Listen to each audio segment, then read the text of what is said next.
அடிக்கடி முதலமைச்சர் அவர்கள் தேர்தல் நேரத்தில் நீத்து போன கட்சி ஆட்சியில் இருக்கின்ற பொழுதுதான் இப்பேற்பட்ட சிறப்பான திட்டத்தை நாங்கள் கொண்டு வந்தோம் நாட்டு மக்கள் என்பதை நேரத்தில் சுட்டிக்காட்டுகிறேன்.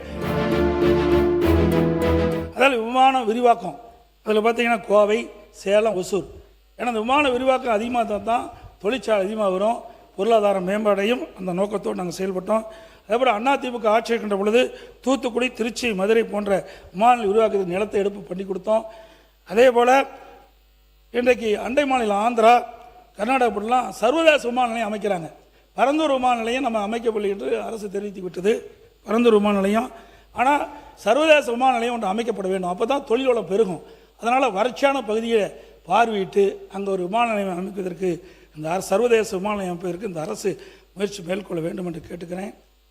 இன்றைக்கு அண்மையில் மாண்பு முதலமைச்சர் அவர்கள் பல்வேறு இடங்களில் போய் பார்வையிட்டார். அப்போ கழிவுநீர் சுத்திகரிப்பு நிலையம் கொடுங்கோயில் போய் பார்த்தார். அது அனைத்து இந்திய அண்ணா திராவிட முன்னேற்ற கழக ஆட்சியில் அம்மா அடிக்கல் நாட்டப்பட்டு அம்மாவுடைய அரசு கட்டி முடிக்கப்பட்டு நானே போய் திறந்தேன்.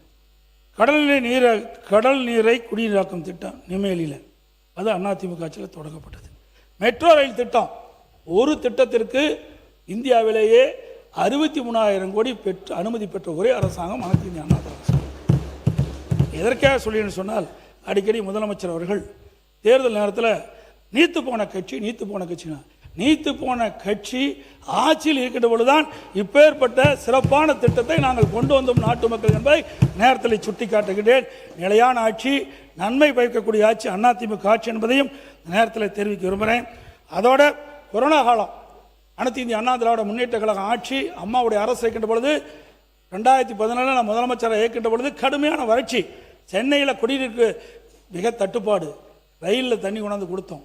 இன்றைக்கு கிராமப்புறத்திலிருந்து நகரப்புற வரை நிலத்தடி நீர் வெற்றி விட்டது. அதை சரி செஞ்சு மக்களுக்கு பாதுகாக்கப்பட்ட குடிநீரை கொடுத்தோம்.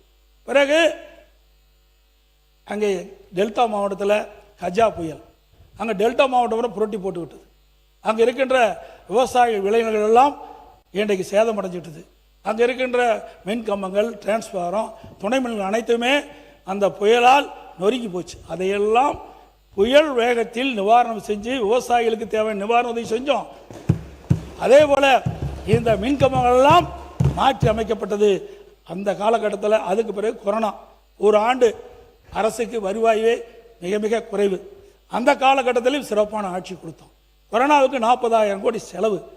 அனைத்து இந்திய அண்ணா திராவிட முன்னேற்ற கழக ஆட்சி இருக்கின்ற பொழுது சுமார் 4,85,000 கோடி 2011 2014 வரை. 2011 மாண்புமிகு புரட்சித் தலைவி அம்மாவில் தமிழகத்தினுடைய முதலமைச்சர் பொறுப்பேற்கின்ற போது 1,14,000 கோடியில் கடனில் பொறுப்பு ஏற்றாங்க. அதற்கு பிறகு ஒவ்வொரு திட்டத்திற்கும் குறைந்த அளவு தான் கடன் வாங்கப்பட்டது. கொரோனா காலத்தில் ஒரு வருட காலம் அரசுக்கு வருவாய் கிடையாது.